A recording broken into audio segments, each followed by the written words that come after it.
Retornando a nossas atividades do Encontro Estadual de Responsáveis Técnicos de Enfermagem, convidamos o doutor Mauro Pires, professor da Unicamp, ex-presidente e segundo secretário do Corém de São Paulo, para iniciar a sua palestra.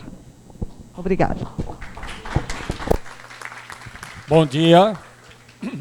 Estão escutando? Então tá bom. A minha voz, às vezes, ela se altera, porque eu sei que quando a gente começa a escutar alguém falando, e a gente foi educado a dormir com músicas de ninar. E às vezes esse tom vai falando e as pessoas vão dormindo, os olhos vão se fechando, tem gente que mexe a cabeça assim, tem gente que anota, então eu altero com o objetivo de evitar que as pessoas durmam, ronquem. Bom, inicialmente eu quero agradecer, é uma satisfação estar aqui, realmente. Eu, na minha faixa etária, eu venho onde dá prazer. Eu sigo a lógica do Epicuro, que fazer as coisas com prazer, às vezes cansativa, mas mais prazerosa. E existe eu recomendo para os RTs e público em geral, ler alguma coisa da ética do prazer. Eu sou professor de ética, deixa eu te fazer uma breve apresentação, então quero agradecer o convite no nome do Gelson de poder estar aqui, é muito bom. Eu sou Mauro Pires, sou enfermeiro. Vocês querem saber data ou não? Eu vou deixar vocês traumatizadas e traumatizados. Eu fui aluno da Wanda Horta. Não dei aula para ela. Eu fui aluno fui aluno do Paulo Freire, no mestrado. Eu tive a oportunidade, o Sérgio, esse famoso filósofo que trabalha o Cortella, foi meu colega de doutorado na PUC. E a gente discutia muitas questões filosóficas, tal. Ele foi orientando do Paulo Freire. Eu tive só aula com o Paulo Freire. Eu fiz a enfermagem, me formei em 1974 na graduação, fiz licenciatura, trabalhei em UTI muitos anos, 5 anos, trabalhei como auxiliar de enfermagem um tempo. Depois saí, fui para a academia, aí fiz o mestrado em História e Filosofia da Educação, doutorado em Psicologia da Educação. Aí fui para lecionar, fiz um pós-doc fora, em ética, tudo em ética e gestão. Aí eu trabalhei na ABEM muito tempo, foi aí que Gelson e eu nos cruzamos muito com o trabalho da ABEM, Associação Brasileira de Enfermagem, formada em 1926, que deu origem ao COFEM, ao sistema COFEM-COREM. Hoje nós existimos por causa da ABEM, que está aí no estado de grandes dificuldades, mas foi ela que deu origem aos sindicatos. Tudo que existe hoje de organização institucionalizada é origem na ABEM. Aquelas velhas senhoras fizeram grandes coisas, e depois, você olhando a história, nós fomos opositores a ela em questões políticas, mas não tenha dúvida que consideram parte do que nós temos hoje de organização. Aí dei aula na USP, dei aula na Unicamp, me aposentei na Unicamp como docente, e tive a oportunidade também de ser presidente do Conselho Regional de Enfermagem de São Paulo, fui vice-presidente, atualmente sou da diretoria como segundo secretário. Mas o meu campo hoje de percurso é, sobretudo, a ética. E vou me dirigir, basicamente, aos responsáveis técnicos. Em São Paulo, nós somos hoje 680 mil trabalhadores, mais ou menos, de enfermagem, entre enfermeiros, técnicos e auxiliares. E, evidentemente, que os responsáveis técnicos são aquelas pessoas que nos dão as devolutivas, nos dão um cenário de como que está a enfermagem nesse circuito das áreas do trabalho.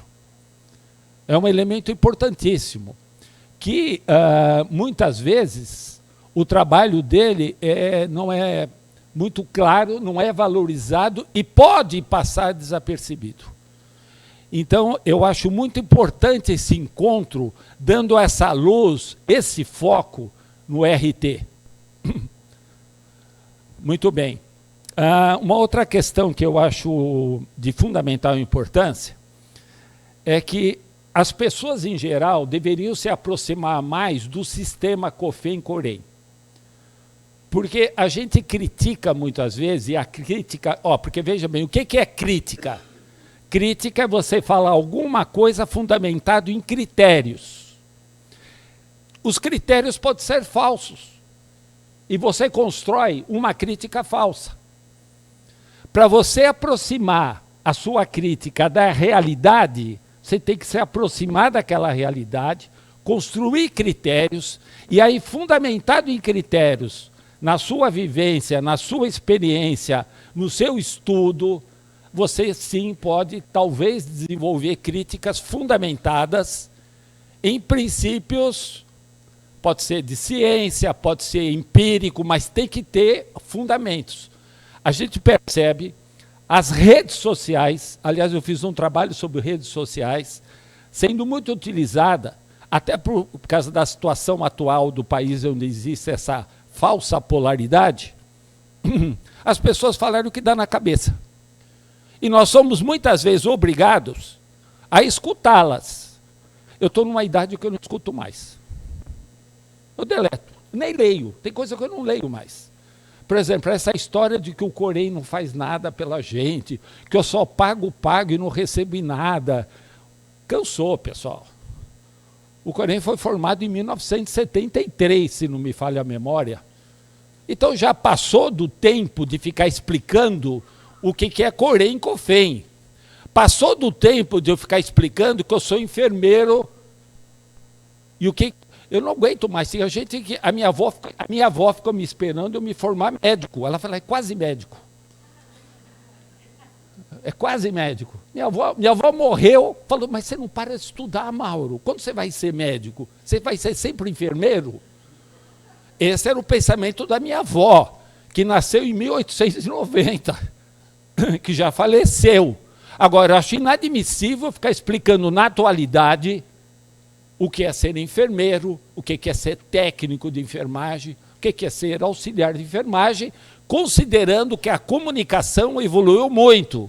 Qualquer dedinho consegue descobrir no Google o que é um enfermeiro, o que é um técnico, o que é um auxiliar.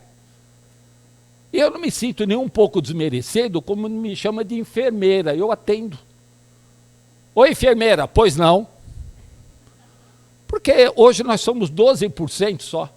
Quando eu me formei, eram 2%. E tinha alguns que eram homens, outros padres.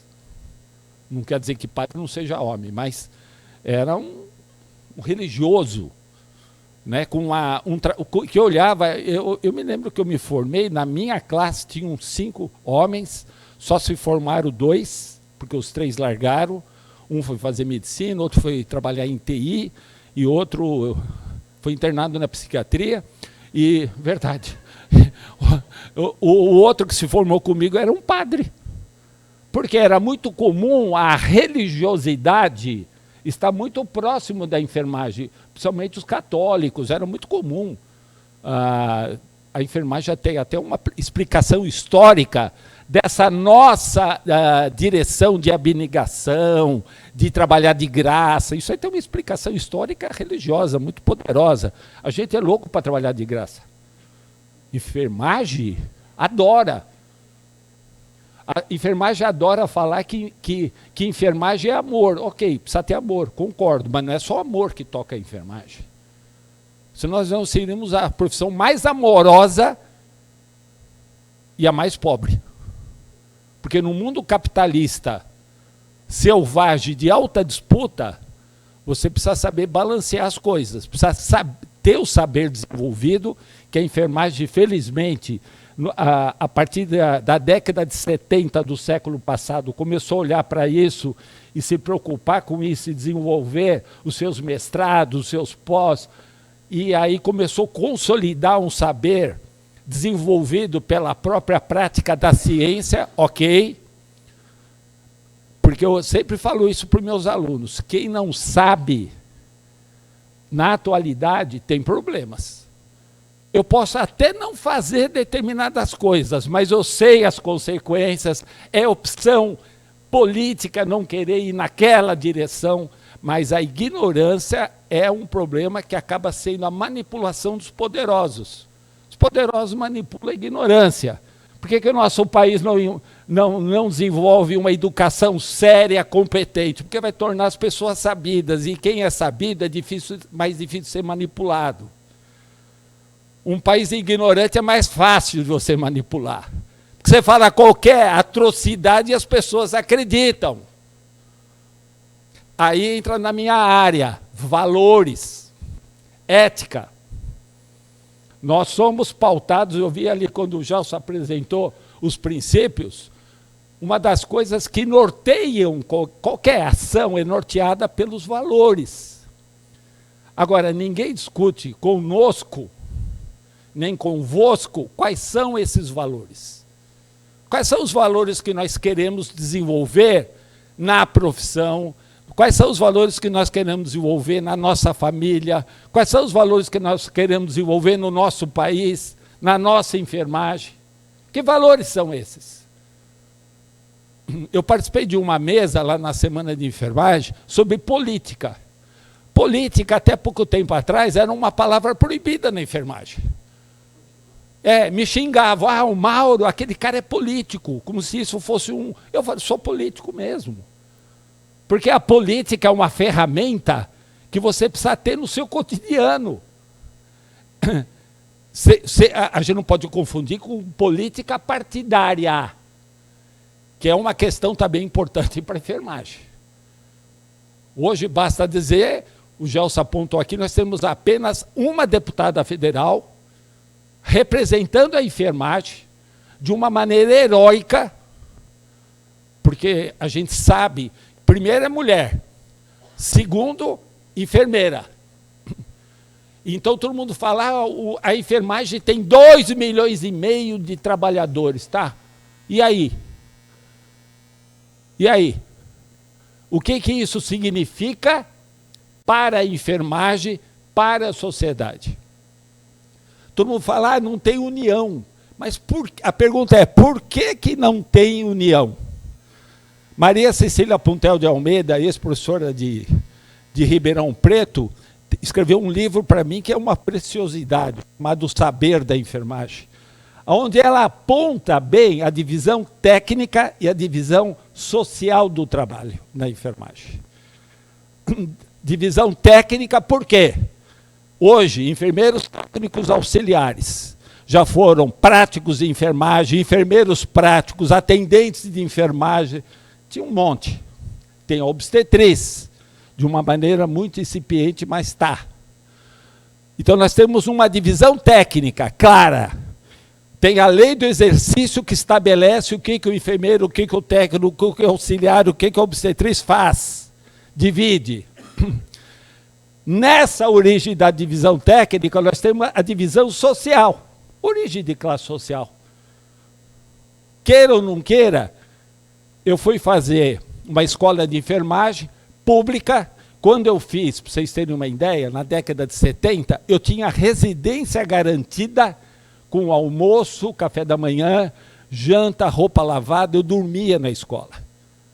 Eu fui a última turma de residentes. Eu ficava a semana inteira na escola. Quem pagava? O Estado. Agora vocês me perguntam, como que você conseguiu fazer isso? Porque eu vim de origem de uma classe social que privilegiou o meu estudo. Meu pai era funcionário público estadual, mas sempre fui aprender inglês cedo, fui aprender francês. O pouco dinheiro que ele tinha, ele dedicava à formação dos filhos. Quando eu fui fazer o vestibular, entrei numa faculdade boa. Origem de classe social, não só financeira, cultural, de ideologia. Então você percebe que essa divisão de classe, ela causa grandes divisões na enfermagem. Que outro dia escutei falar que Deus estava tentando unir, mas estava com dificuldade. Porque como que você divide? É tanta divisão que vem da família, dos órgãos que vão organizando as pessoas, da família, da religião, do meio social, da faculdade, dos amigos. Tudo isso vai o quê? Dando diferenças. Essas diferenças estão tão significativas que nós temos grande dificuldade de unir um pensamento. Mesmo aqueles que seriam úteis para todos nós, tem pessoa que se opõe. Se opõe de uma maneira forte, não é se opor, eu sou contra, não. Às vezes, aparentemente, atrás de eu sou contra, tem um grupo poderoso atrás que está usando aquela pessoa como o elemento chave para boicotar uma ideia que seria boa para todos. Então, divisão técnica, divisão social, vai dar o quê? Divisão da categoria. Então, a gente precisa ter isso cada vez mais claro. Como que nós vamos, que ferramenta nós vamos ter que utilizar para começar, pelo menos, até algumas propostas básicas para lutar. Se às 30 horas, eu me lembro que durante a luta das 30 horas, que já teve um general que barrou, depois teve o Fernando Henrique e agora está lá na fila. Mas tem pessoas, olha, dentro da universidade que eu trabalhava, tinha enfermeiras, doutoras contra as 30 horas. Se você não tem uma base de intelectuais uníssona, você começa a ter dificuldades. Porque se ela falava que era contra, e o argumento que ela utilizava que era contra, era abraçado para quem tinha poder de agir no Senado, na Câmara, eles usavam esses argumentos. Por isso que eu com o tempo, eu fiquei meio São Tomé. Eu só acredito nas coisas na hora que são aprovadas. Enquanto está na fase de, eu desconfio demais. Eu sou sempre desconfiado. Eu virei desconfiado quando a coisa depende de ações e atitudes políticas partidárias que refletem interesses do dono do hospital, interesses do dono do capital, interesses do dono de alguma coisa que vai ter desvantagem se aquilo for aprovado para a massa de trabalhadores da enfermagem. Eu desconfio muito. E os argumentos são sempre os mesmos. Precisamos descobrir as fontes, precisamos ver da onde, quer dizer, sabe, precisamos descobrir de como que vai fazer. Está todo mundo careca de saber como vai ter. Isso aí é discutido. Se essa fosse uma discussão recente, até justificar. Mas eu escuto essa conversa, pessoal. Não vou falar desde 1900, mas desde 1980, com certeza. Eu escuto essa conversa. Então, nós temos que criar resistências para combater esses argumentos. E tentar, em algumas pautas, nos unir. E começar a votar em candidatos que a enfermagem pode eleger. Na última eleição, em São Paulo, eu trabalhei de uma maneira forte para eleger candidatos da enfermagem. Porque tudo bem, então fala assim, mas eu posso votar em outro e ele também vai trabalhar para a enfermagem. Mais ou menos. O pessoal que trabalha afincamente uma maneira na enfermagem, ele conhece os meandros, ele conhece o trabalho, ele conhece as dificuldades. Se é uma pessoa que milita, que trabalha, essas pessoas vão trazer benefícios para a profissão. É uma questão de corporação, pessoal. A enfermagem carece de ter um espírito de corpo mínimo para se manter ativa. Em São Paulo, para vocês terem uma ideia, a pessoa que teve mais voto para deputado estadual foi a Ruth Miranda. Uma pessoa que foi presidente do Conselho Regional de Enfermagem, naquele tempo podia, durante 20 anos. 20 anos consecutivos, sempre. Tem gente que até hoje acha que a presidente é a Ruth Miranda, ela já morreu em 2012, ontem. Sério? Quando eu fui presidente, eu ia em alguns lugares e falei, a presidente é a Ruth Miranda. Eu sou a Ruth. Porque já tinha morrido. Me incorporou, né? Porque como é que você vai... Não, e até hoje, outro dia, já passou pelo Mauro, passou pela Fabíola, passou pela Renata, está no James. Outro dia, para o James perguntaram, a Ruth está bem? Ele nem sabe quem é a Ruth, quase, porque ele é de outra geração. Ele, claro que ele sabe quem é, mas ele não conheceu a Ruth pessoalmente. Falou, não, a Ruth já faleceu. Nossa, a pessoa chorou. A Ruth faleceu. Faleceu em 2012. É só 10 anos, mas tudo bem, pode chorar. Mas faz 10 anos que ela morreu. Pessoal, não é mentira, isso é verdade. O pessoal, não, tudo bem, o choro dela valeu, né? Mas 10 anos se passaram, quantas coisas foram feitas. E também, eu percebo que às vezes o sistema Corém-Cofém, como muda de 3 em 3 anos, cada conselheiro muda, tal, e o sistema é altamente complexo. O sistema Cofém-Corém é complexo, porque a enfermagem é complexa. Pela essa divisão técnica, pela essa divisão social, por essa construção histórica, com um misto de religiosidade, com um misto de ciência, forma uma complexidade grande. A gente precisa falar várias línguas na enfermagem, não é só o português. E o que acontece?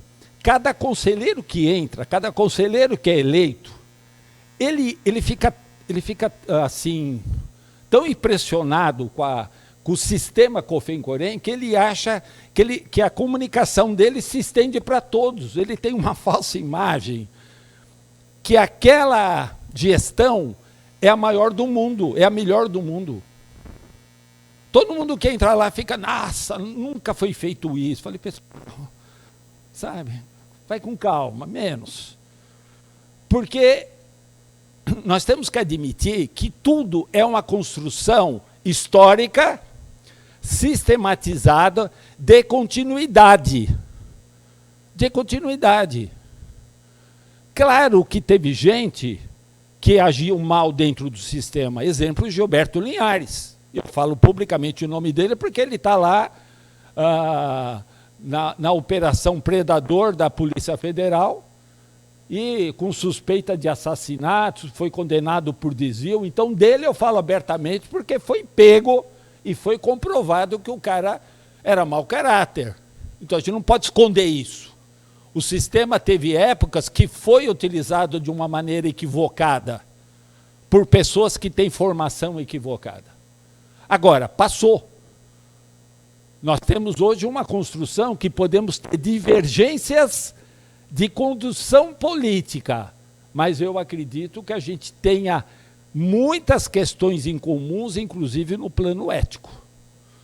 E a gente tem que aproveitar esses momentos de melhorar. A pandemia foi ruim, mas a pandemia foi boa. Eu falo, essa é uma análise dialética dos paradoxos. Ela foi ruim porque matou, fez o povo sofrer, deu um presta atenção. Foi boa porque mostrou uma categoria que estava envolvida, trabalhando, morreu muita gente. Então, o olhar, ele é sempre paradoxal. Eu sempre falo, a gente chama de contradição dentro da dialética. Você não só ama, você ama e odeia, às vezes simultaneamente. Às vezes você ama uma pessoa e odeia, com a mesma intensidade. E conforme o seu humor, você se manifesta de uma forma. Às vezes você quer dar um beijinho, às vezes quer dar uma chapuletada na orelha da pessoa. É contraditório, nós somos contraditórios. Ninguém é linear. Quem é linear vai internado, geralmente. Acaba sendo internado por problemas psiquiátricos. Eu já desisti de ser linear desde quando eu nasci, eu falava mamãe ou papai. Aí eu via que tinha vovó e vovô, depois tinha bisavô, tinha cachorro. Aí comecei a perceber, nossa, quanto amor. Mas todos os amores tinham olhares diferentes. O meu avô tinha um olhar, meu pai tinha outro, o cachorro tinha outro, mas todos são amores. Essa contradição interna, a enfermagem precisa aprender a trabalhar com ela. Tem muita gente que fala assim, a culpa é do médico. Será? Ou a culpa é minha, que não soube apresentar para o médico a minha competência? E discutir com ele de profissional para profissional na área que é da minha responsabilidade, que é a enfermagem. É interessante isso. Alguma questão até aqui? Eu não fui bem claro em alguma coisa? Às vezes eu atropelo alguém. Não? Estou sendo claro? Porque às vezes você pensa que está sendo claro e não está, né? Você está falando meio grego. Então, essa é uma breve introdução. Isso aqui é uma breve introdução para a gente se situar. Eu circulo muito na área da filosofia, da psicologia, da enfermagem, da ética. Eu circulo nessas áreas muito. Porque as minhas leituras, os meus estudos, a minha produção, as minhas experiências são dentro dessas áreas. Então eu vou falar do que eu sei. Vamos para o primeiro slide, que eu fiz apenas uma orientação. Ali, pessoal, o tema, Corém como órgão de regulamentação, fiscalização, apoio, defesa e proteção da enfermagem. Ah, sim. Eu tenho que pegar a mão esquerda com a mão direita até a frente. Ninguém descobriu o que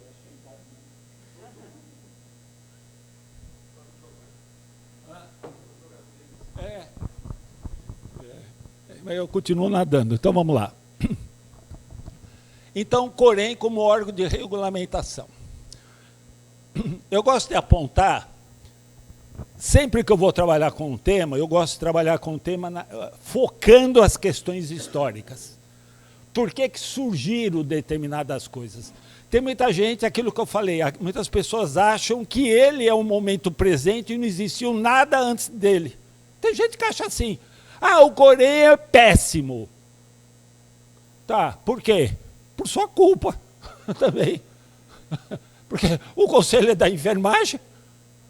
Agora, se for alguém que não é da enfermagem falar que o Corém é péssimo, até eu vou escutar. Porque aí é importante. Agora, alguém da enfermagem falar que o Corém é péssimo, eu nem escuto, porque é sinal que ele está ignorando, no mínimo, história. E vamos fazer algumas questões históricas, bem assim, simplesinhas, claro, de uma maneira aligeirada. Carlos Chagas, 1923 a 1926. O que aconteceu em 1923? Por favor. O que aconteceu de importante em 1923? Alguém lembra essa data? Pode chutar, pessoal, mas pode acontecer, eu vou dar risada. 1923. O que acontece? No Brasil, ninguém era vivo, mas falaram para nós. Formação na lógica de Florence Nightingale. Escola Ana Nery, 1923. Trazida por quem? Carlos Chagas, que foi para os Estados Unidos, teve contato com a Fundação Rockefeller, mais a Rockefeller, depois a Kellogg's. E Carlos Chagas foi um grande epidemiologista, movimento sanitário, não chegou a ser um movimento sanitário, mas foi um movimento de pessoas que trabalhavam com a lógica sanitária, com interesses econômicos financeiros. O que acontecia na década de 20 com o Brasil?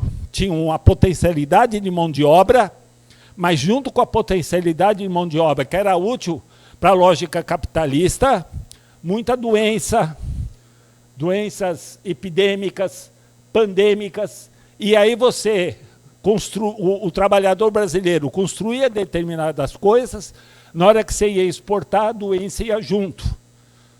Aí as pessoas falaram, não é bom para o capitalismo.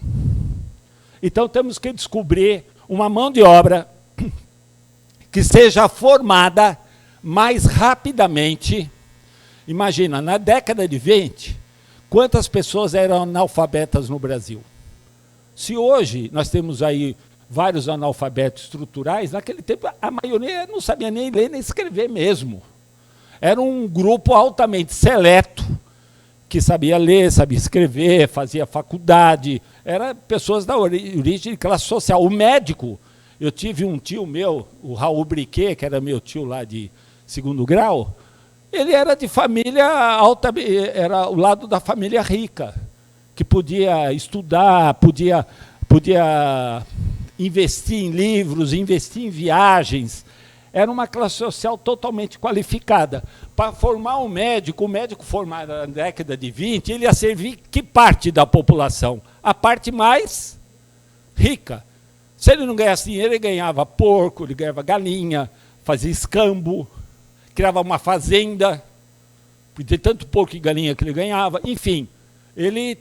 Mas ele ganhava dinheiro também, porque ele atendia uma classe que tinha economicamente. Carlos Chagas viu o papel da enfermagem nos Estados Unidos. Falou, por que não levar para o Brasil, que é um profissional qualificado, formado, atende os princípios primários do atendimento à saúde, às pandemias, vai usar o sistema de profilaxia e tal, e vamos lá ver como é que é esse papel da enfermagem. E foi formada a Escola Ana Nery, com a lógica de Florence Nightingale, que os Estados Unidos herdou da Inglaterra o método de Florence, da formação, dos currículos, que se você for observar os currículos de hoje, tem ainda resquícios da lógica de Florence. Por mais inovadores que esses currículos da atualidade sejam, aquela lógica de você formar a base empírica, a base científica da ciência, depois você dá as especialidades, e você dá as habilitações. É a lógica que Florence colocou. E vejam bem, na época que a Florence viveu, não existia conhecimento de microbiologia como hoje existe, onde você tem acesso a ver o que é um micróbio, o que é uma bactéria, o que é um vírus. Ela trabalhava na lógica dela, o primeiro livro de Florence, ela trabalhava de uma lógica altamente intuitiva ainda, também, sobre isso. Mas, Carlos Chagas traz o sistema de Florence, é formada a Escola Ana Nery. Quando as enfermeiras norte-americanas vieram aqui, elas vieram já com uma mentalidade instituída de formar enfermeiras nos Estados Unidos. E para você consolidar a profissão, você tinha que ter uma associação de classe organizada. Tinha que ter uma revista científica. Isso fazia parte do pacote da Escola de Enfermagem Ana Nery. A primeira turma se formou em 1926. A partir de 1926 é formada a Associação Brasileira de Enfermagem. Por quê? Era exigência do modelo norte-americano de formar enfermeiras em outros países. Aí formou a ABEM, que é comemorada, ela não tinha esse nome, ela tinha nome de Associação das Enfermeiras Formados na Escola Ana Nery, tereteté, tereteté. E deu a origem à própria revista. É muito interessante, quando se forma a ABEM ela só tinha associado as enfermeiras formadas na Ana Nery, inicialmente, e depois foram surgindo outras escolas no perfil de Florence. A própria Escola de Enfermagem da USP, lá onde eu me formei, ela também foi criada. O prédio, se vocês entrarem e tiverem a oportunidade de conhecer a Escola de Enfermagem da USP, o prédio foi construído com dinheiro da Fundação Rockefeller. É um prédio super moderno, mesmo nos dias atuais. Tem um anfiteatro maravilhoso, ele tinha as residências, você entra na escola, é um plano inclinado, à direita tem um monte de janelinhas, parece uma colmeia. Aquelas janelinhas eram os terraços das residências das meninas, que hoje são salas de aula dos professores. A escola foi toda construída dentro de uma concepção, porque a enfermeira ela tinha uma dedicação tão grande no currículo dela, que ela não conseguia voltar para casa. Porque ela entrava no hospital às 7 horas da manhã, saía. Por exemplo, como que foi a minha formação? A parte da manhã, teoria, uma parte, à tarde, teoria.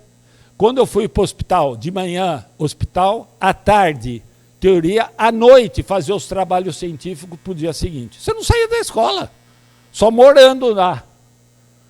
Então eu entrava às 7 horas da manhã, parava de estudar formalmente 6 horas da tarde, mas eu tinha que jantar e ir para a biblioteca para fazer os trabalhos que seriam cobrados no dia seguinte. Isso durante 4 anos. Era uma outra concepção, pessoal. Por isso que tinha controle, muitas mulheres eram do interior, ficavam residindo lá, então tinha controle.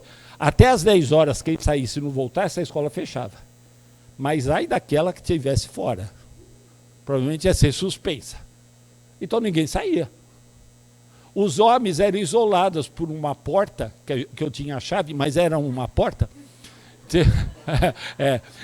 Você ficava no subsolo, que hoje é o biotério. Os homens ficavam nos quartos, que tinha era machista, viu? Eu me lembro que tinha uma porta que fechava o contato com a escola, e você tinha outra porta de acesso independente, que eu entrava e saía a hora que eu queria. Porque eu trabalhava fora, como eu era meio doidaço, né? Porque eu fazia a faculdade e tinha uma época da minha vida, eu trabalhava como auxiliar de enfermagem na Beneficência Portuguesa. Então eu trabalhava o dia inteiro e eu entrava no hospital às 10 horas e saía às 6 horas da manhã. E entrava no estágio às 7.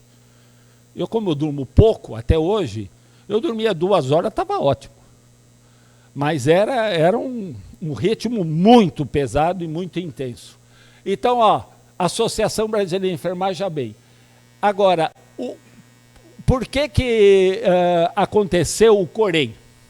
Se vocês forem ler um pouco de história, isso não está muito bem construído, isso tem só publicações em revistas, em alguns artigos. Existia um grande embate na enfermagem na década de 60 para 70, de 2 grandes correntes na enfermagem de enfermeiras. Estou falando no feminino, quase não existiam homens. De enfermeiras, formado já no sistema de Florence. 2 grandes correntes. Uma corrente que achava que devia existir um sindicato centralizador de enfermagem. Olha que interessante isso. A CUT, a CGT, essas grandes centrais sindicais, a enfermagem já pensava em construir uma na década de 60, um segmento da enfermagem. Não conseguiu e acho que não quis, desistiu, né? Desistiu. Mas um segmento achava que a grande solução para a enfermagem era criar uma central de sindicatos nacional. Um outro segmento achava que tinha que construir um órgão fiscalizador. Olha que interessante o embate ideológico. Órgão fiscalizador e órgão de atendimento às questões da própria profissão. Salário, carga horária, jornada, embates trabalhistas. Era a grande corrente que existia. Nós entramos num sistema ditatorial em 1964, com o golpe militar, que transformou o Brasil numa ditadura. Não adianta chamar de qualquer outra coisa. Provavelmente essa palestra que eu estou fazendo aqui, se eu fizesse em 66, já estaria saindo preso algemado. Estou falando verdade, pessoal. Por quê? Porque as pessoas, às vezes, você estava fazendo uma palestra, as pessoas estavam gravando. Depois apresentava para uma autoridade, a autoridade mandava prender. Eu fui detido 2 vezes. Em 64 eu tinha 14, em 68 eu tinha 18. Já era do movimento estudantil. Eu era contrário à ditadura militar, claro. Isso me sobrou para mim, sobrou. Tive algumas vantagens porque eu fui solto, mas apanhei. Cheguei a ser pendurado um pouquinho. Sabe o que é pendurado? Pau de arara? Alguém sabe o que é isso? Pendurar no pau de arara é deixar você pelado, ou ter um cano, eles passam o teu joelho no cano, amarra as tuas mãos, você fica exposto. Aí os caras... Você confessa até o que você não fez. Porque você não sabia o que você queria. Porque, veja bem, é muito louco o interrogatório. Porque o interrogatório, você não sabe o que a pessoa quer. Aí você não sabe a informação que ela quer. Mesmo que você fale a verdade, é posta em dúvida a sua verdade. Chega numa hora que você não sabe, e você está apanhando, você está levando porrada, e você não sabe por que mais. Porque mesmo nas resistências contra um regime totalitário, a informação ela não é disseminada, a informação é detida por alguns líderes. Então você não sabe realmente o que o interrogador quer de você interrogado. Imagina a aflição que dá isso. Então, na verdade, o regime ditatorial existiu, pessoas da minha turma de faculdade, 2 pessoas desapareceram. Aqui era a diretora da comunicação, Carmen, sumiu, nunca mais achamos, eu fui atrás dela já várias vezes, deve ter morrido naquela mortandade que teve várias. Enfim, 64 até 79, mais ou menos, vamos botar a década de 80, o regime ainda era forte, contrário a determinados movimentos sociais. Muito bem. Doutora Glete de Alcântara Machado foi diretora da faculdade da USP Ribeirão Preto, se aposentou, era uma pessoa de uma classe social mais elevada, viajava pelo mundo inteiro, ela foi minha professora de História da Enfermagem. Imagina, naquele tempo, quando eu tinha aula com ela de História da Enfermagem, ela mostrava a enfermagem no Egito, aparecia ela na pirâmide. A enfermagem na França, aparecia ela na Torre Eiffel. Eu conheci o mundo pelas fotos dela com a enfermagem e a influência da enfermagem. Era uma pessoa que tinha uma grande influência social. E a Glete de Alcântara, ela era presidente da BEM Nacional na década de 70. E ela escreveu para o presidente na época, se eu não me engano, acho que era o Médici, enfim, se eu não me engano, ela escreveu para o presidente a necessidade de formar um órgão fiscalizador para a enfermagem. Ela foi muito bem sucedida na carta dela, porque ela mostrou que a fiscalização iria fazer o quê? Seria um controle nos profissionais de enfermagem em benefício da sociedade. Por quê? Porque tinha muitos enfermeiros que não eram enfermeiros, tinha muito auxiliar, era tudo bagunçado, aí qualquer um dava os cuidados necessários e a pessoa morria, ia ver lá, não tinha nenhum órgão que fiscalizasse o trabalhador de enfermagem em benefício da sociedade. Foi assim que foi criado o sistema, com esse argumento nos militares. Os militares falaram, ok, é um órgão que vai ter inscrição, então eu vou conseguir controlar mais quem é quem, tem o número, tem o endereço, tem o RG, vou dar uma carteirinha, então vou saber quem é o infeliz que está falando mal de mim. E ele vai servir para ver se a pessoa é formada, se a pessoa tem o diploma, se o diploma... Eu mesmo, pessoal, eu fui dirigido no INPS, antigo INSS, INPS, o meu diretor, ele foi, depois que eu já estava trabalhando com ele no concurso, foi descoberto que ele não era enfermeiro. Ele já tinha apresentado até trabalho nos congressos da BEI. Verdade. Foi com o sistema Corém-Cofém que descobriram que ele não era enfermeiro. Ele fez uma coisa genial, viu? Tem pessoas inteligentes mesmo. Ele falou que ele era formado numa escola do Rio de Janeiro. Naquele tempo faziam isso. E que essa escola fechou. O que ele fez? Ele foi no MEC, pediu um protocolo de segunda via do diploma. O MEC, na época, deu o protocolo para ele. E falou, daqui X tempo você volta aqui para receber o diploma. Porque eles não botaram em dúvida que o cara era diplomado, o cara estava exercendo concursado, ele sabia bastante enfermagem. Foi diretor muitos anos do Hospital Heliópolis, de São Paulo. Então, veja bem, aí o que aconteceu? Uma enfermeira concursada junto comigo falou, Mauro, aquele cara não é enfermeiro. Eu falei, mas por que você acha isso? Sabe coisas que mulher cisma, intuição? Não tinha nenhum fato concreto, mas ela cismou. Ela olhou para o cara e falou, esse cara não é enfermeiro. E, mas o que aquela mulher foi atrás dos dados do homem, no final descobriram que ele não era enfermeiro, que ele tinha feito a inscrição provisória, que tinha inscrição provisória com o protocolo do MEC, e que ele renovava aquele protocolo sistematicamente, já estava há 8, 9 anos que eu não achava o diploma dele, porque não existia. E aí ele foi indo, ele foi ficando. Aquela mulher encarnou que o Corém de São Paulo, na época, teve que afastar ele do trabalho e teve que suspender a ação dele. Porque, você vê, vocês podem me perguntar, mas qual foi o malefício que ele fez para enfermagem? Eu não sei.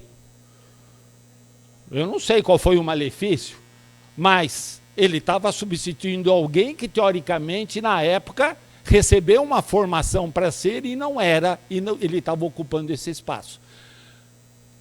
Foi por isso que surgiu o sistema, pessoal. O sistema surgiu porque foi uma série de elementos conjunturais históricos que o presidente, que era militar, assinou a formação da lei. 1973. O Corém São Paulo começou a funcionar efetivamente em 1975. 1975. Agora, um outro dado importante.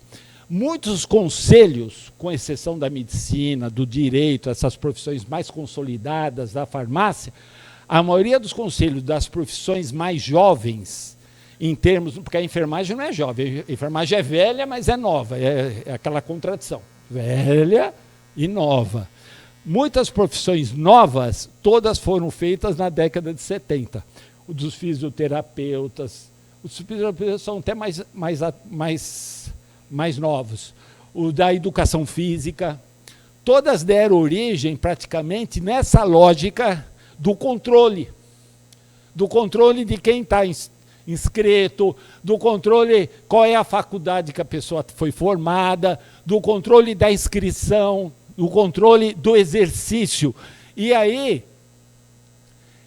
culminou com a questão da fiscalização. Eu coloquei o Corém como órgão de regulamentação.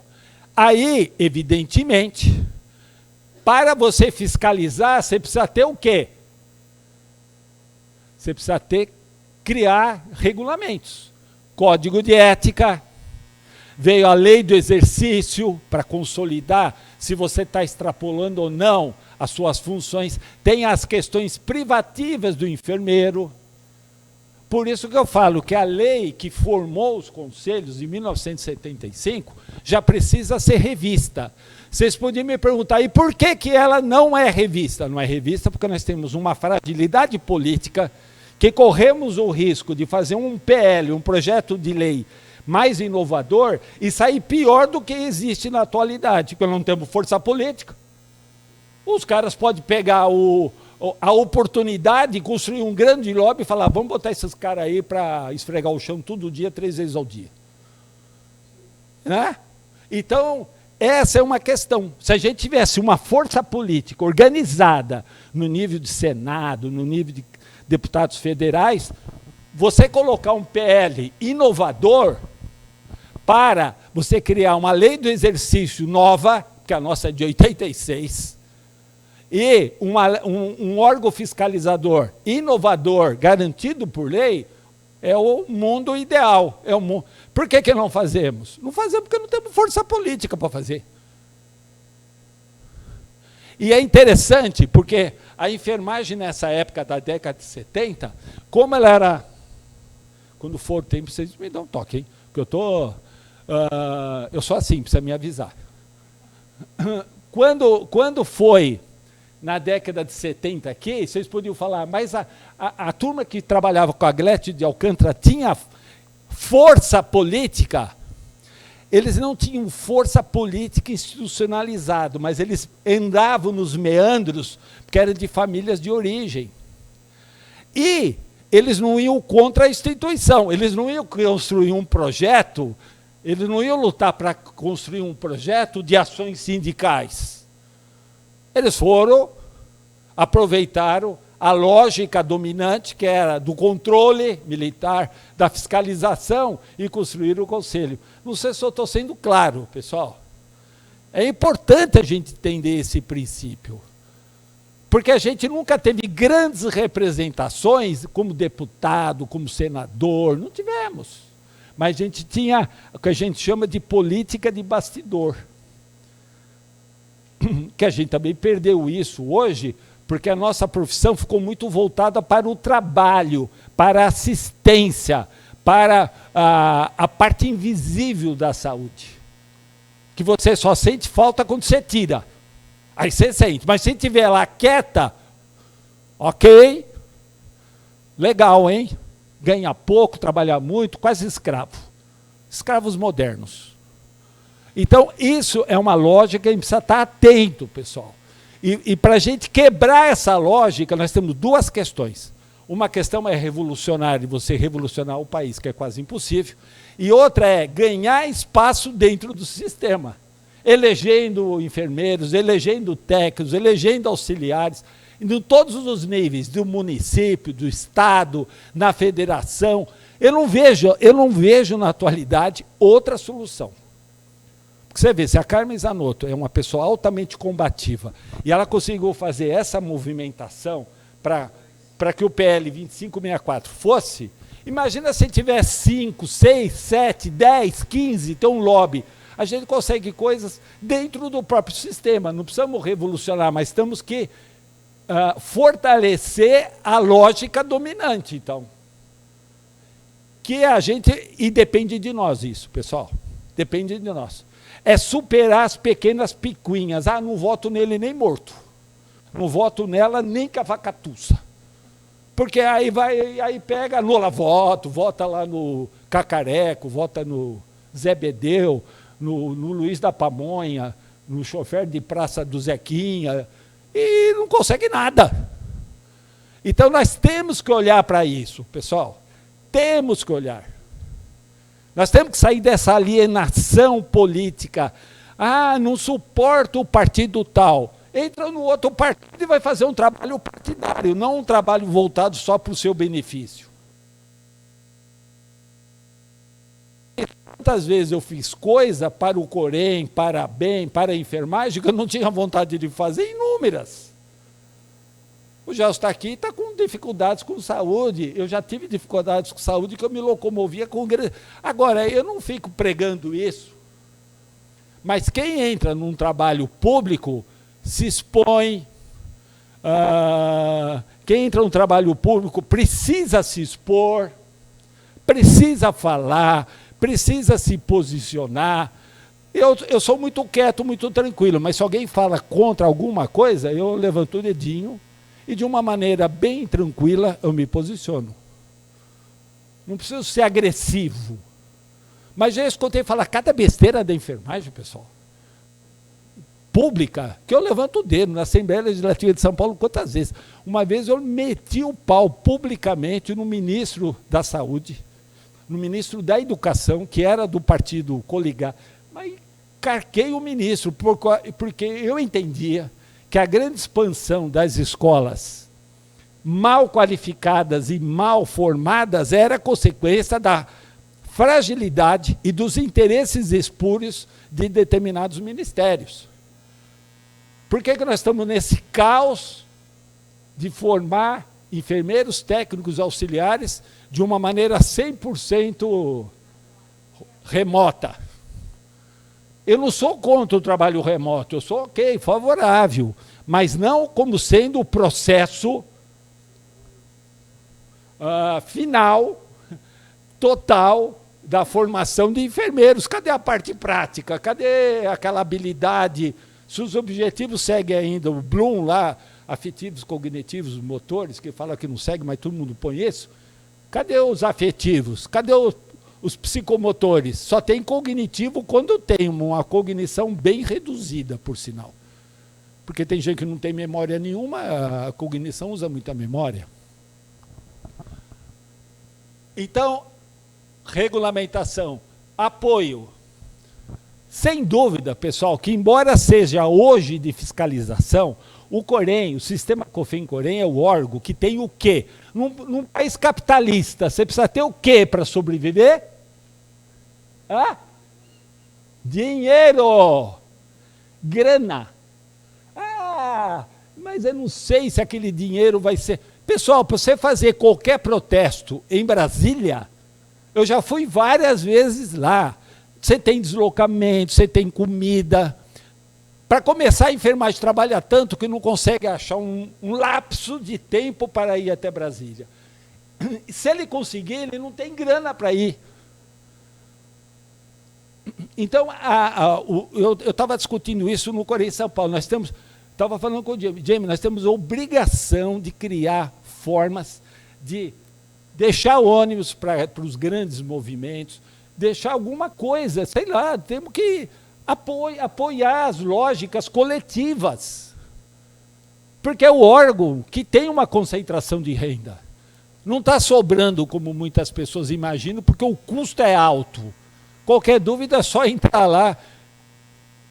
Eu mesmo, quando fui presidente, eu tentei, por exemplo, vender sede do conselho. Não consegue, porque o sistema é altamente complexo, tem que licitar o valor, tem que o valor é do mercado, depois o leilão não pode ser muito abaixo. Tem salas lá que estão para ser leiloadas há 9 anos. Dá deserto, porque a avaliação é o valor do mercado, aí ninguém quer comprar, porque o mercado tem que oferecer mais baixo se é leilão. Aí fica lá. Eles estavam querendo agora leiloar o prédio do Corém Educação, porque com a pandemia ficou ocioso. Aí, justamente, aí eles estão querendo trazer o Corém Educação para a sede do Corém São Paulo, que é um prédio imenso, que está muitos andares vazios, e leiloar. Eu falei, se prepara para leiloar lá, vai ser um caos, porque ali é um dos lugares mais caros, ali, porque é Higienópolis, perto da Santa Casa de São Paulo. Ali você vai ter que fazer várias avaliações e não vai alcançar o preço, porque quem participa de leilão quer comprar as coisas por um valor mais barato. Então é complicado, pessoal, é complicado. A gente pensa, eu até uma época eu discuti, será que o Corém precisa comprar prédio próprio ou precisa alugar os prédios? Porque comprar prédio, quando os bancos começaram a desovar os imóveis, eu falei, o negócio é esse aí, ó, é alugar. Porque banco é capitalista, você ele percebe que o trem não está indo, ele começa já a mudar, é você olhar os rumos do capital. Enfim, apoio. A gente tem que criar órgãos que discutam questões importantes. Quer ver uma questão que eu considero de suma importância na enfermagem? Eu até, toda hora, é um mantra para mim isso, que eu sofri isso. Quando eu fiz enfermagem, eu senti falta de apoio psicológico para o aluno. Eu tinha um trauma, eu saí, eu não conhecia bem o que era enfermagem. Quando eu vi aquele sofrimento no hospital, aquela tristeza, eu falei, meu Deus do céu, eu não fui preparado para isso, eu fui preparado para jogar basquete, coisas alegres. Eu convivia com a dor, com a tristeza, com o transplante renal. Eu senti falta de apoio o quê? Psicológico, emocional. A gente teria que pensar, a gente está até discutindo no Corém São Paulo, fazer apoios psicológicos e emocionais para os trabalhadores. Que embora não seja da competência do Corém, tem coisas que você precisa se preocupar, porque você começa a ver suicídios não claros, você começa a ver utilização de drogas nos processos de uma maneira não clara. Deve ter algum desequilíbrio aí, evidente, não deve. Tem. Porque quem prepara o aspecto emocional do profissional trabalhador da enfermagem? Quem se preocupa com isso? A escola eu tenho certeza que não. Algumas escolas estão, mas o mantra não é esse. Então, apoio, pessoal. Defesa. Não temos que ter a mínima ideia, a mínima dúvida que o Corém atualmente é um dos órgãos que mais defende a categoria. Por quê? Porque tem condições, tem mobilização, está se consolidando como um órgão organizado dentro da enfermagem, que tem recurso, que tem pessoas competentes desenvolvendo o trabalho. Então, ele acaba acumulando o ato de defender, embora o ato de defender seja sindical. Embora seja sindical. E a gente precisa continuar respeitando lá. A gente tem tentado agregar os trabalhos da ABEM no Estado, do Sindicato dos Enfermeiros, Sindicato dos Trabalhadores, enfim, tudo aquilo que a gente pensa que pode atuar. E proteção, cuidando com alguém mais fraco. Claro, quem seria o mais fraco nas nossas relações? Eu aprendi isso também no sistema Corém.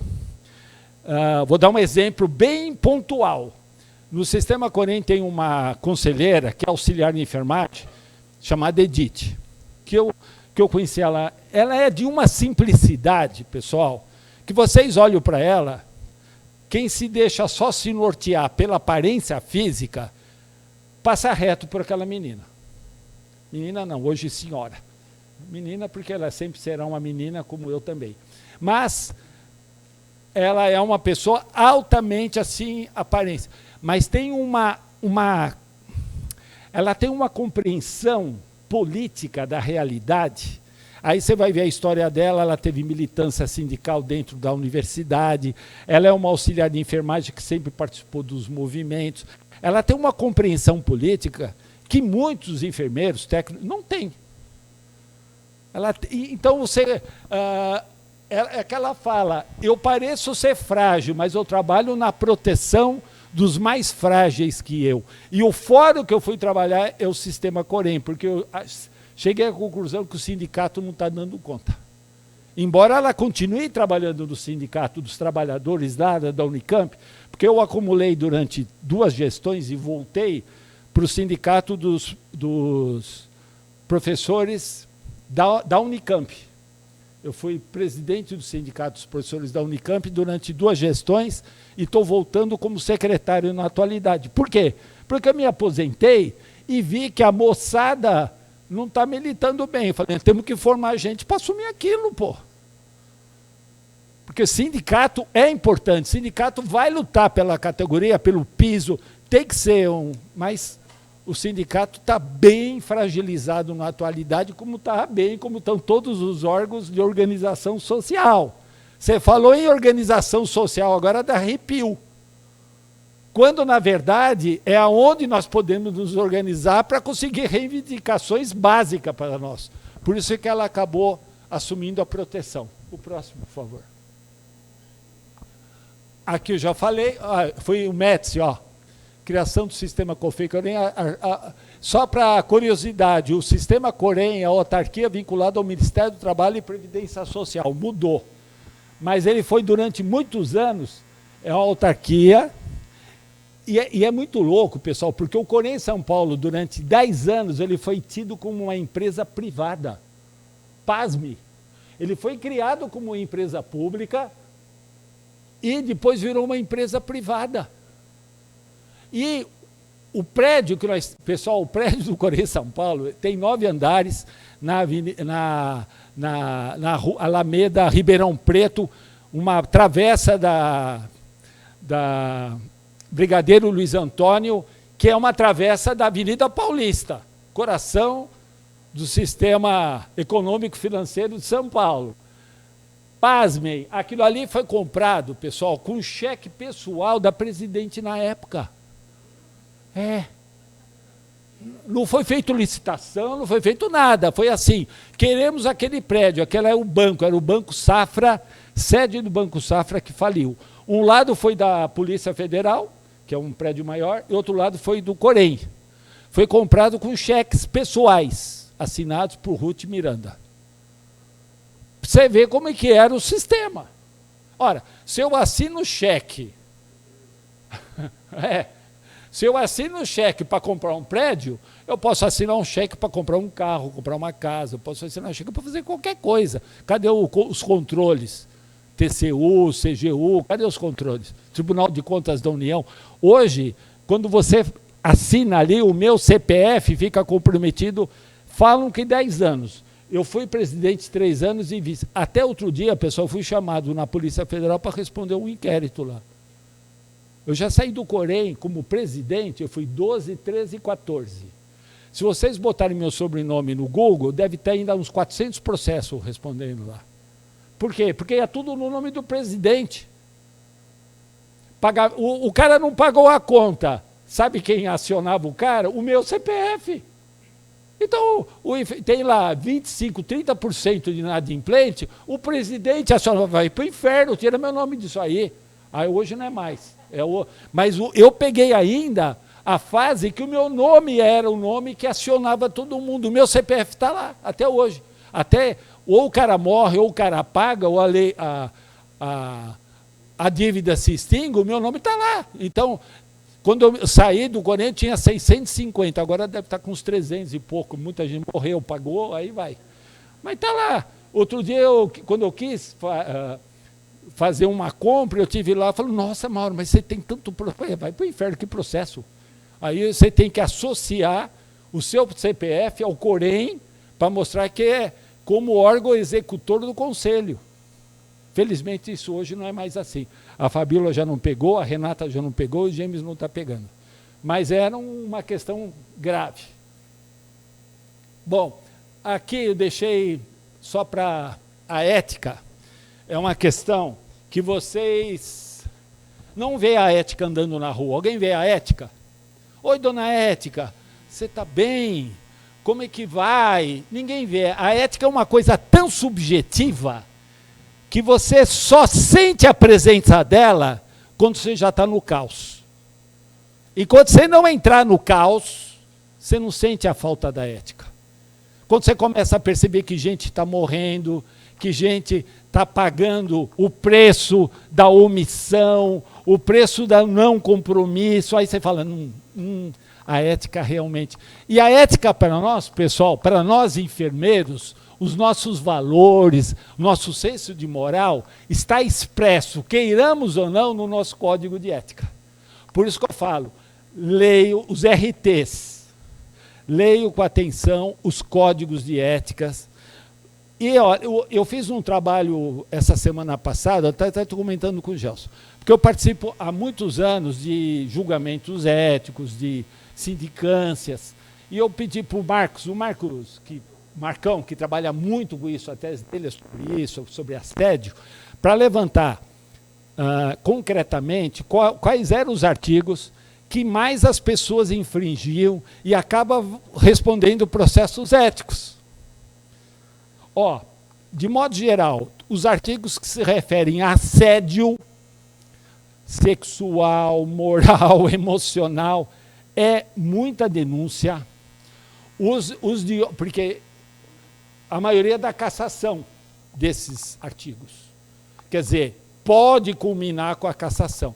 Negligência, imprudência, essas questões também, que são... E tem mais, negligência, crime, todas essas ações que denotam uma ação violenta contra terceiros estão contidos no nosso Código de Ética, nessa aqui. Ó, esse 564/2016 é a resolução que está em vigor do nosso Código de Ética. No meu entendimento, pode ser que eu esteja equivocado, esse Código de Ética foi o Código de Ética que eu achei mais democrático e mais construído dentro de uma lógica coletiva. Por quê? Quem participou aqui, quem participou dessa construção, e eu participei de uma maneira bem direta, embora eu não concordasse com muitas coisas, nós tivemos várias oportunidades de discutir, de expor, ganhar ou não ganhar. E culminou com uma lógica coletiva convocada pelo COFEM para a gente discutir o corpo. Claro que sempre, quando a coisa é, por mais coletiva que seja, tem grupos vencedores, tem grupo que tem maiores prestígios, que pode tirar alguma coisa que você não concorde, mas, no meu entendimento, foi o processo de uma construção de um código de ética mais democrático que eu vi. Olha que eu já participei de outras profissões, da medicina, eu já fui chamado para palpitar vários códigos.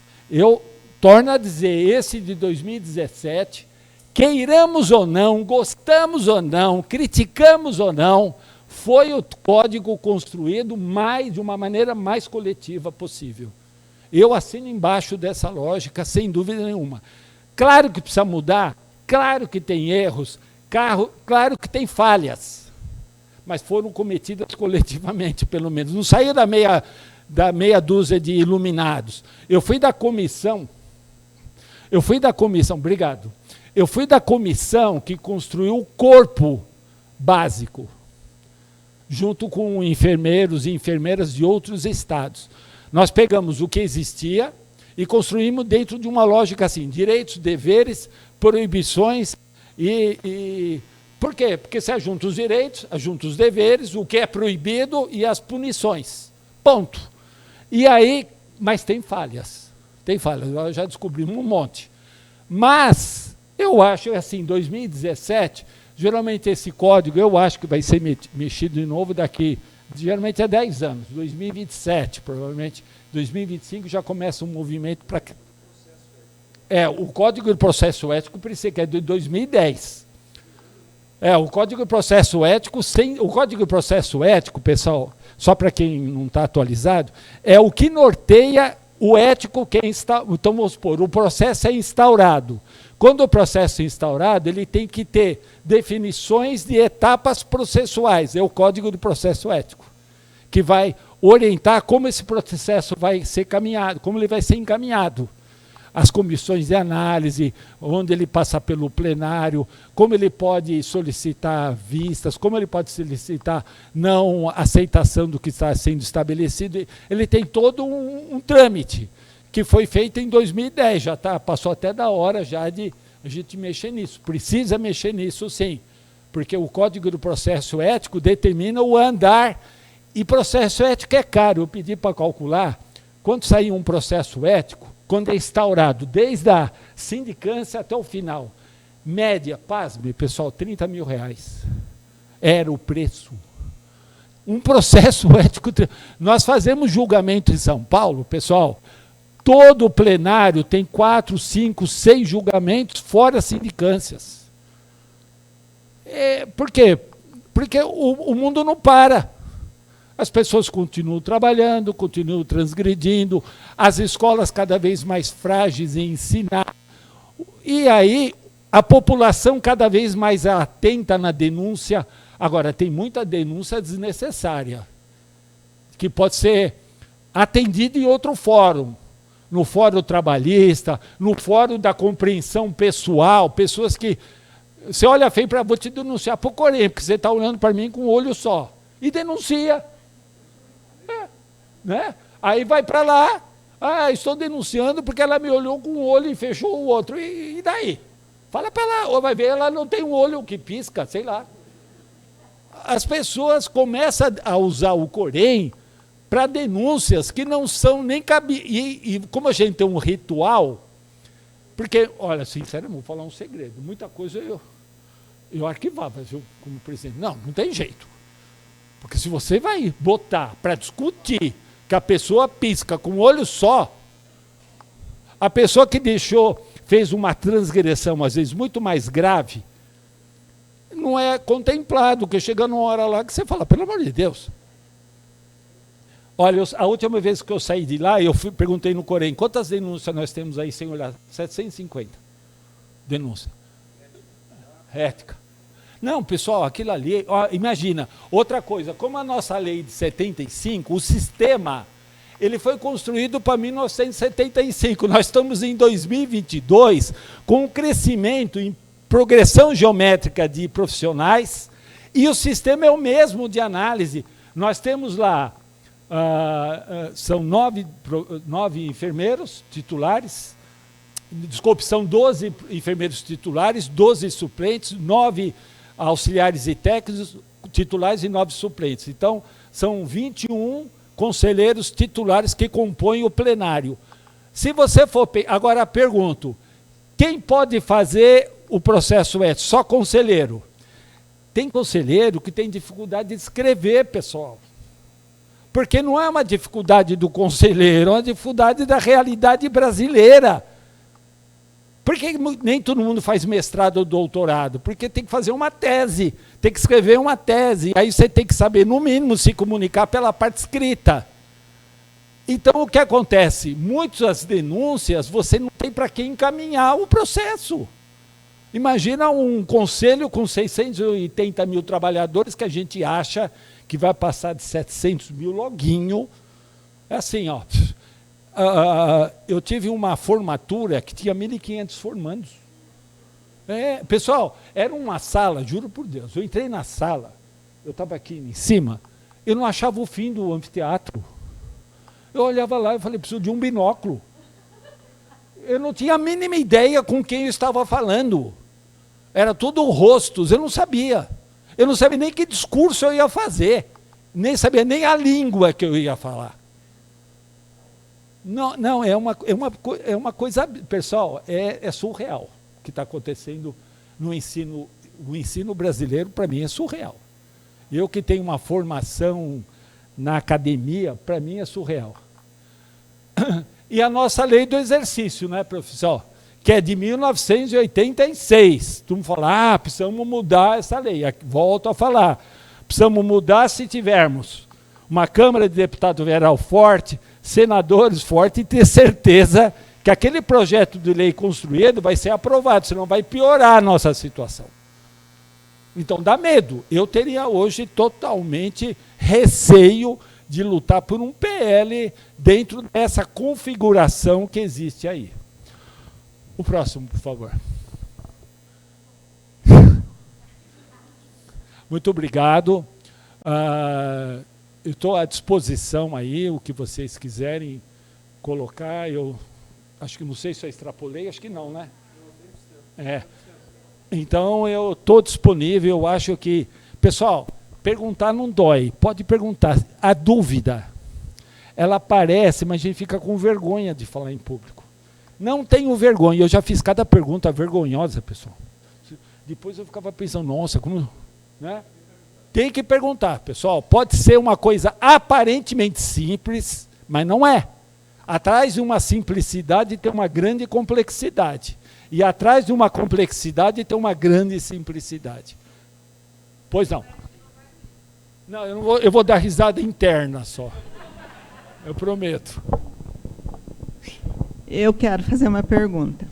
A gente vê falar muito que a enfermagem, em 2050, é uma profissão que não vai estar extinta, e outras profissões estarão extintas. Ao mesmo tempo, a gente vê falar também em um apagão, né, da categoria. Como que a gente lida com essas duas vertentes? Por exemplo, que não vai ter apagão, mas vai ter profissionais que são preparados EAD, não tem conhecimento, não tem comprometimento, ou o que você falaria dessas duas? Eu penso assim, vamos refletir assim, por que foram construídos, estão sendo construídos com profissionais com baixa crítica, em grande massa?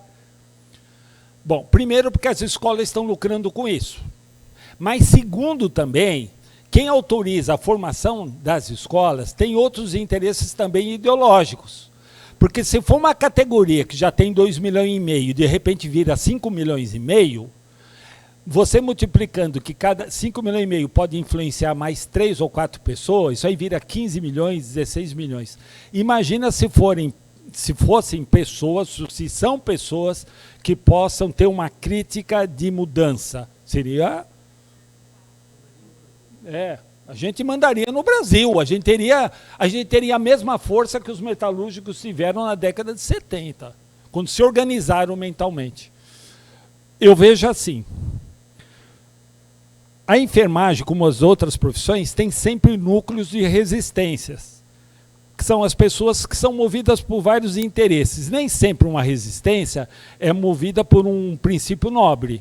Você pode ter resistências que são movidas por princípios particulares de projeção.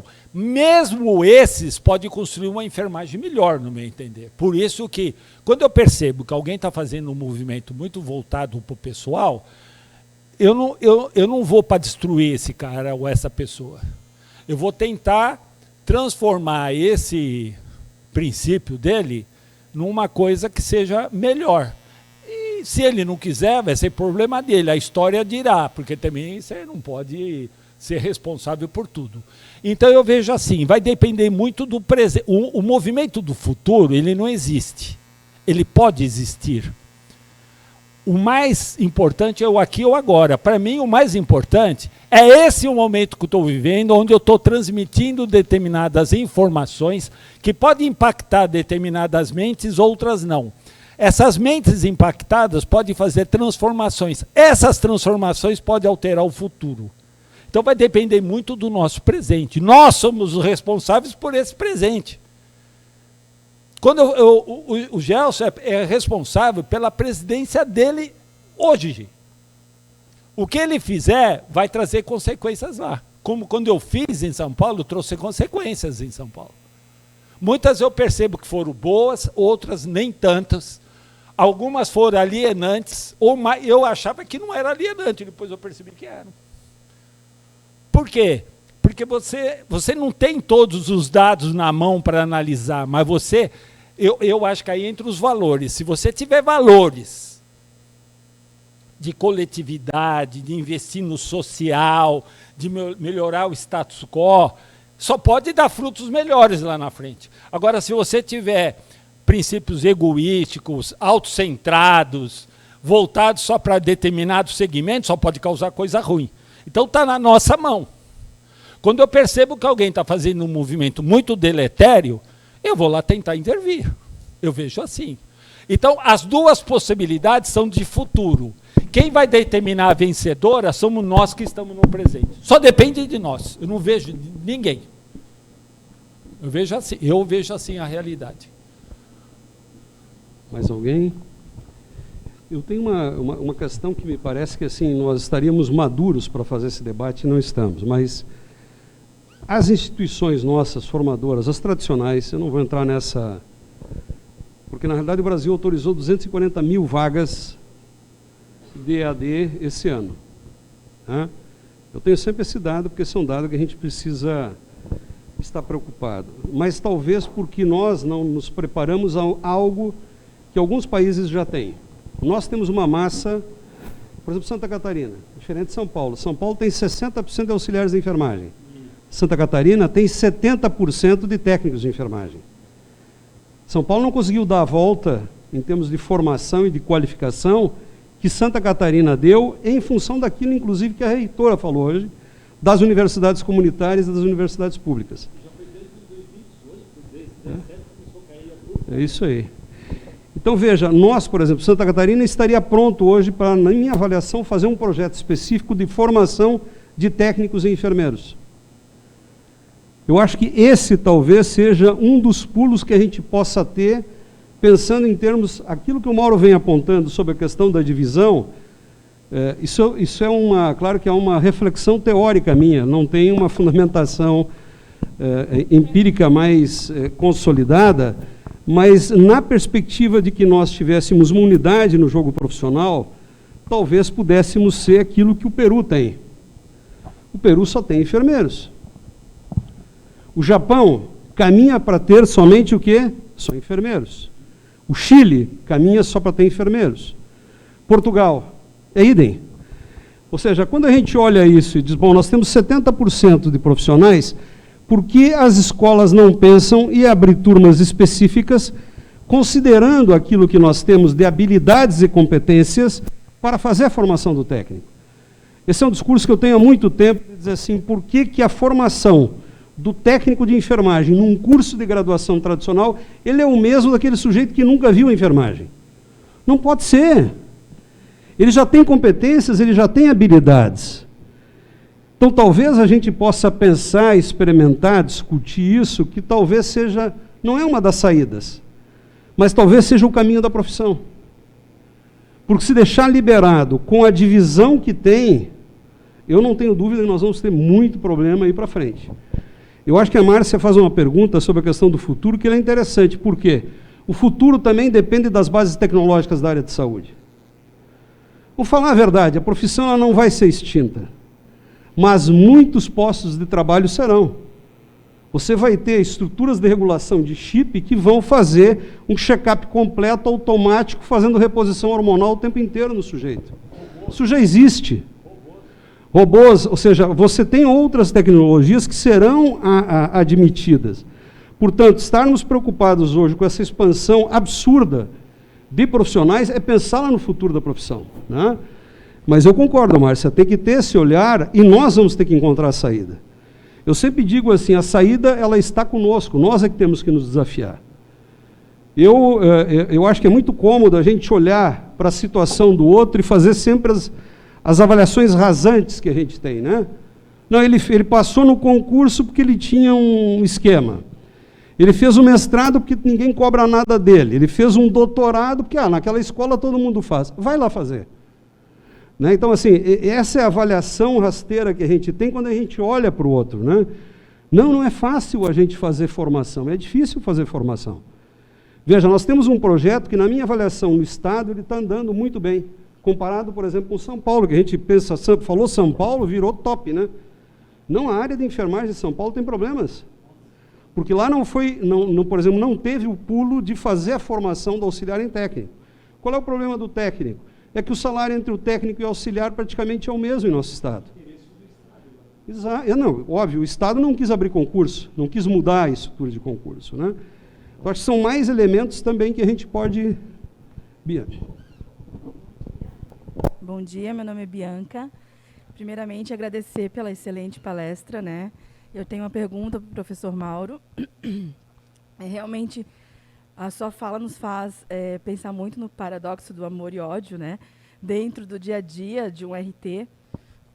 Mas a minha pergunta, na verdade, é talvez uma extensão da pergunta da enfermeira Márcia e um misto da sua resposta, né? Visto que realmente existe essa incomodação e inquietação nossa, que estamos na ponta, sobre o futuro da enfermagem, e visto também a falta de comprometimento de muitos alunos, né? Quando iniciou a semana de enfermagem, eu fui em algumas escolas fazer algumas palestras e a gente vê realmente o não comprometimento daquele aluno que está no primeiro, segundo semestre, né? Que fica no celular.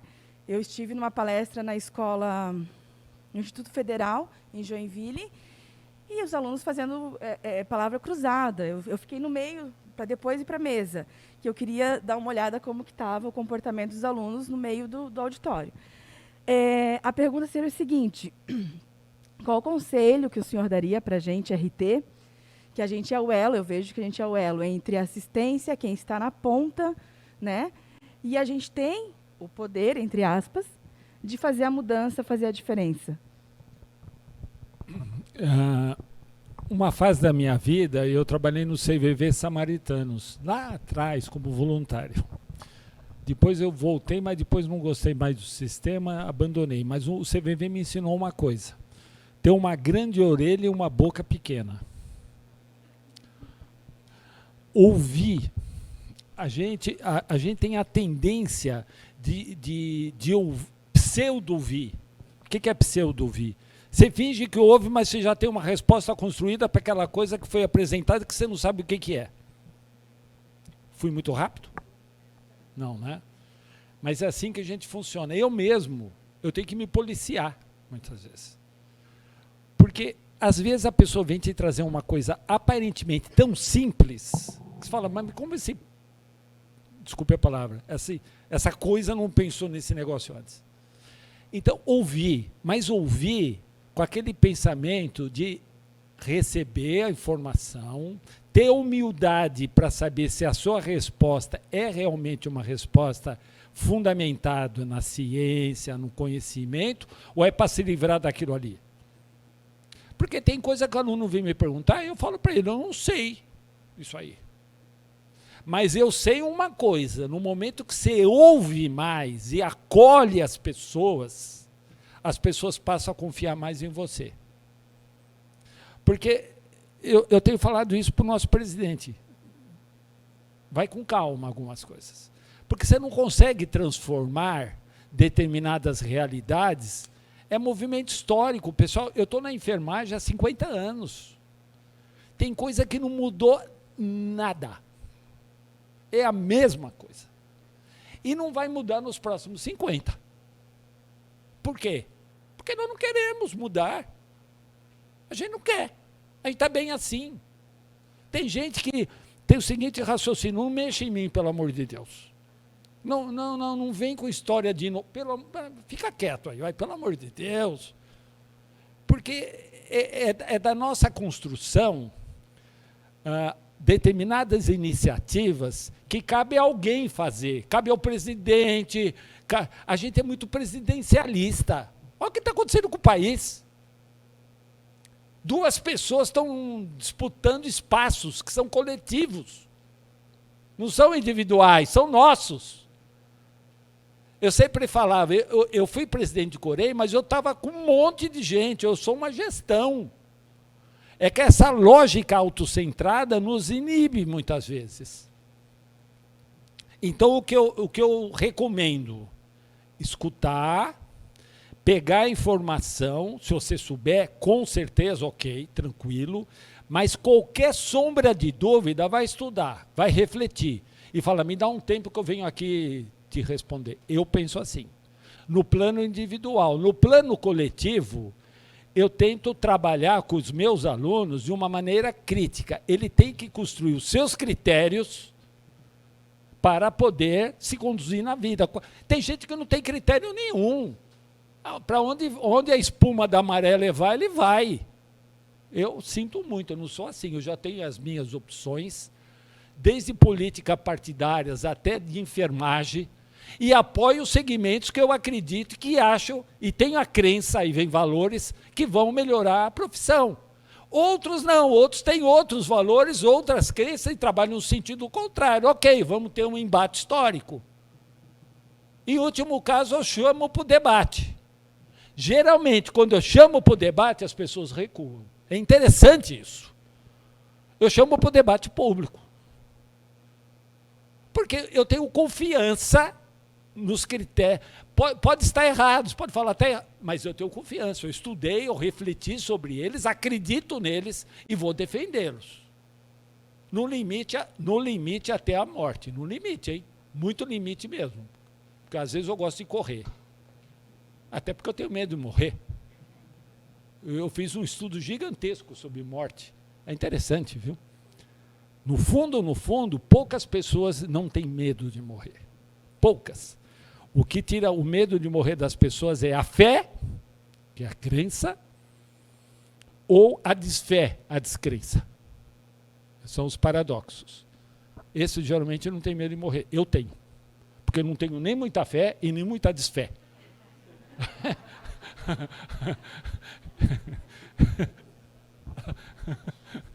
Tá? Não sei se eu respondi, eu te confundi. Geralmente eu confundo, eu não respondo. Deu? Não sei, deu. Escutar. Mais alguém? Muito obrigado e até a qualquer hora. A gente se cruza.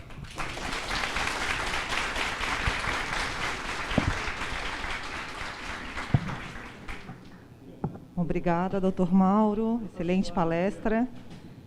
Neste momento, convidamos a doutora Maristela Assunção Azevedo, secretária do Corém SC, para singelamente entregar ao doutor Mauro um agradecimento pela presença e a excelente palestra.